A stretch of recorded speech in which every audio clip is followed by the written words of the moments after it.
This film is a report on activities of the U.S. Army Missile Test and Evaluation Directorate, White Sands Missile Range Test and Evaluation Command, in carrying out the engineer test phase of the Joint Engineer Service test of the Sergeant Guided Missile System.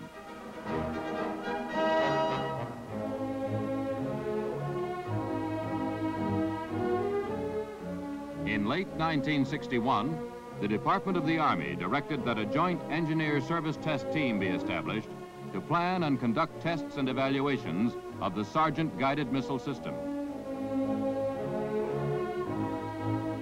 The Joint Test Team was composed of officers, enlisted men, and civilians of the U.S. Army Missile Test and Evaluation Directorate, White Sands Missile Range, and the U.S. Army Artillery Board, Fort Sill, Oklahoma. A great deal of planning was required to achieve the overall purpose of the program. This was to obtain maximum information on the operational characteristics and limitations of the system. Major objectives included determining the conditions under which the system will operate, conditions which will cause failure, single limiting factors most likely to produce failure, and action to be taken should equipment prove deficient. To make such determinations, plans specified tests of the system under increasingly severe conditions during the period April 1962 through June 1963. In all, 27 missiles were to be fired. In April 1962, the Joint Test Team conducted an initial inspection of the Sergeant system upon its arrival at White Sands. The purpose of this inspection was to make certain of the system's capability to check out and fire missiles. Numerous minor deficiencies were discovered. Most of these were corrected, although some items of equipment were returned to the contracting firm.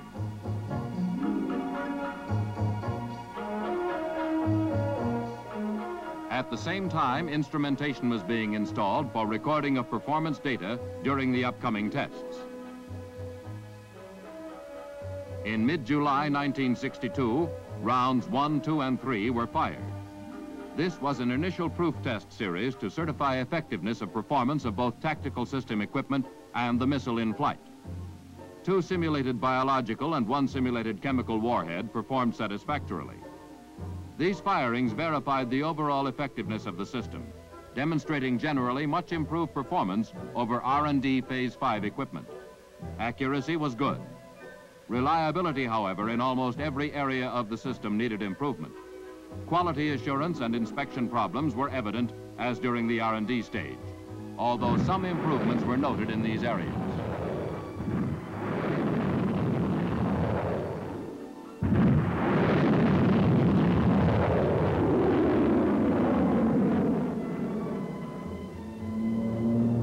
A rigorous road testing program was conducted throughout the test period.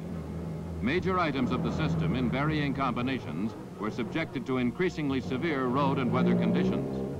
Key objectives were to determine not only the system's ability to move over roads and cross country, but also its operational characteristics and degree of durability in varying environments.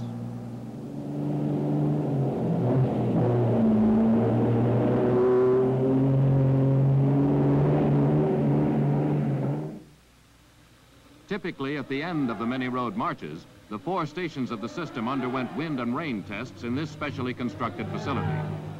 During these tests, the system was subjected to rain falling at controlled rates of from 1/2 to 3 inches per hour, to winds of from 20 to 40 miles per hour, and to various combinations of both wind and rain. As the evaluation program progressed, tests of longer and longer duration were performed, with increasingly heavier rainfall and stronger winds. Some tests were run for as long as 3 days. Simulated rainfall rates as high as 3 inches per hour in combinations with winds of 40 miles per hour were employed. The overall purpose was to determine effects on the system of wetting and instability produced by wind and rain.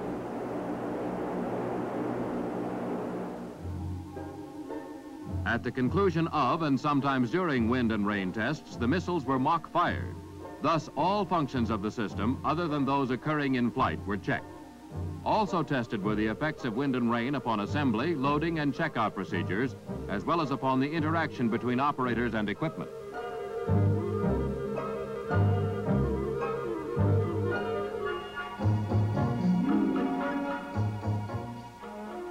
In September and October 1962, 6 missiles, rounds 4 through 9, were test fired. Analysis of telemetry tape flight data indicated proper system operation for 4 of these rounds. Of the other 2, round 5 experienced a power supply failure at 31.69 seconds, compromising guidance for the rest of the trajectory. Round 6's range computer malfunctioned throughout flight.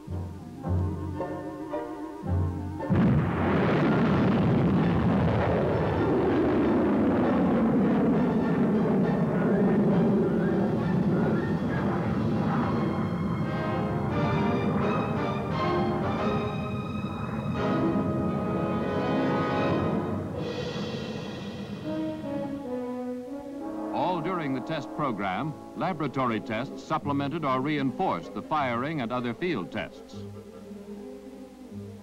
For example, digital simulation studies were conducted to determine probable or expected limits of system performance and to furnish data for use in the evaluation of field test results.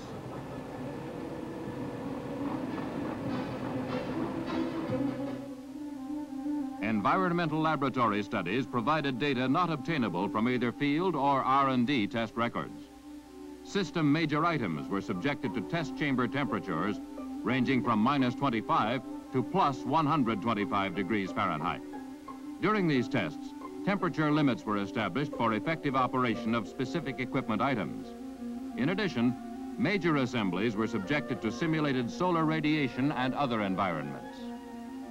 In December 1962, rounds 10, 11, and 12 were road marched 150 miles to an uprange firing site. These were the only rounds fired in a southerly direction and the only series launched at high altitude, some 7,500 feet in cold ambient temperatures. Rounds 10 and 11 fired successfully.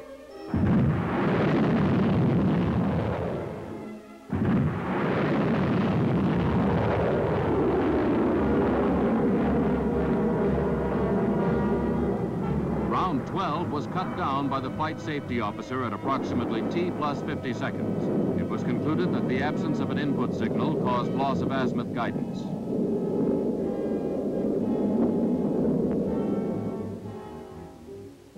Laboratory testing continued.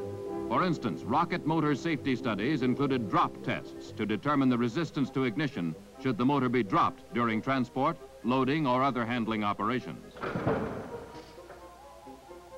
Missile components were subjected to vibrational frequencies and intensities of magnitudes comparable to those expected to be encountered in flight.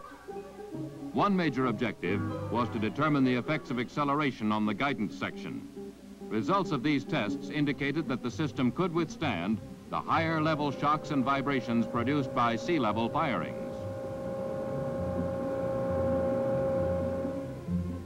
In January and February 1963, rounds 13 through 18 and 22 through 24 were fired.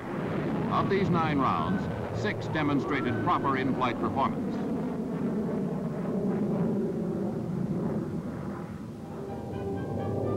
In March 1963, rounds 19, 20, and 21 were flown to San Nicolas Island, a part of the Pacific Missile Range. Fired from San Nicolas, the missiles were to impact on San Miguel Island to the northwest. These rounds were to test the effects of greater vibration produced by sea level firings, different Coriolis effects, zone-to-zone transformation, and effects of a maritime climate on the system.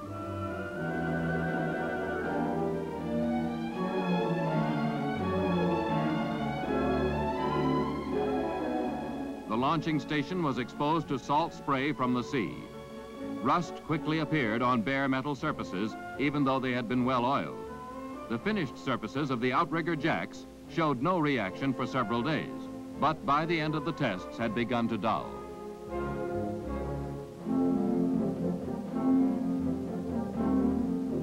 Round 19 suffered a malfunction at 174.4 seconds, believed to be caused primarily by a disturbance of the missile's 400 cycle power.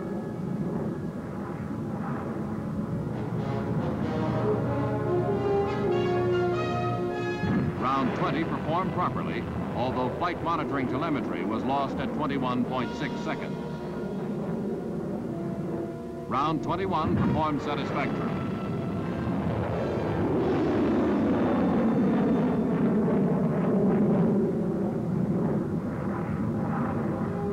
At the conclusion of the Pacific Missile Range tests, the system was transported by ship to the mainland. By this time, most exposed metal surfaces had rusted. The launching station and the Organizational Maintenance Test Station were road marched to Point Mugu, flown from there to Holloman, and road marched again some 50 miles to White Sands. No damage from transportation was noted.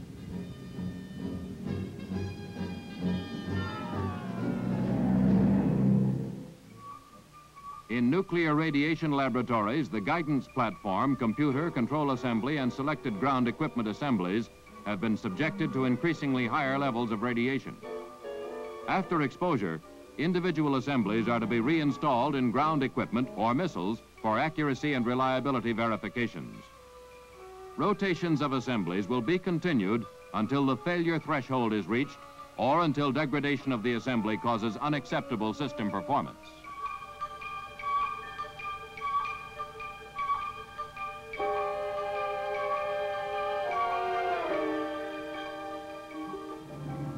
Rounds 25, 26, and 27 were fired in May 1963, the only series fired from west to east from an off-range site.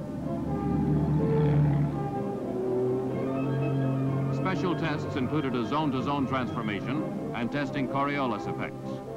Round 25 experienced a large range miss. Rounds 26 and 27 demonstrated proper in-flight performance. All three rounds carried simulated chemical warheads.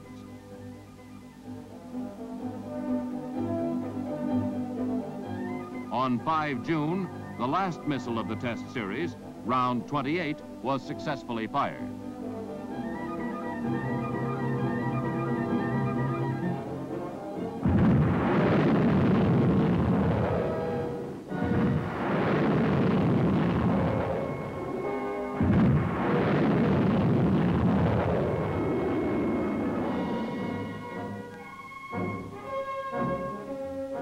Although a large amount of data must yet be reduced and analyzed, certain results of the Joint Engineer Service Program are indicated at this time.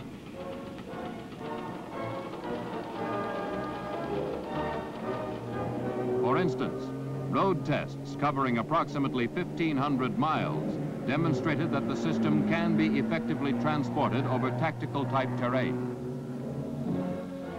System operation was generally satisfactory during some 60 wind and rain tests.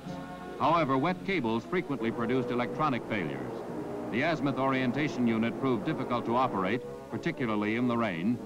Wind-induced vibrations caused lateral guidance test failures in the Organizational Maintenance Test Station, and a number of enclosure leaks were found. Experience gained during the test program indicates that more extensive logistic support will be required in the field than previously anticipated. It was found that the firing set and Organizational Maintenance Test Station will operate properly within the outside ambient temperature limits of -25 to +125 degrees Fahrenheit, provided air conditioners or heaters are used to bring equipment to operating temperatures. The air conditioner heaters failed to operate properly when covered with ice. Clothing required for cold weather operation was found to be restrictive, especially for operators of the azimuth orientation unit. At the time of this film report, radio frequency and nuclear effect studies are still being conducted. In 30% of the 28 actual firings and 703 mock firings conducted during the test program, the system demonstrated a capability of firing on time. Failures appear to be mainly due to firing set holds in the counter chain and to defective performance of guidance and ground sensors. In-flight performance was considered 67% successful. The accuracy of the successful rounds fired was well within the required CPE. Warhead performance was highly successful.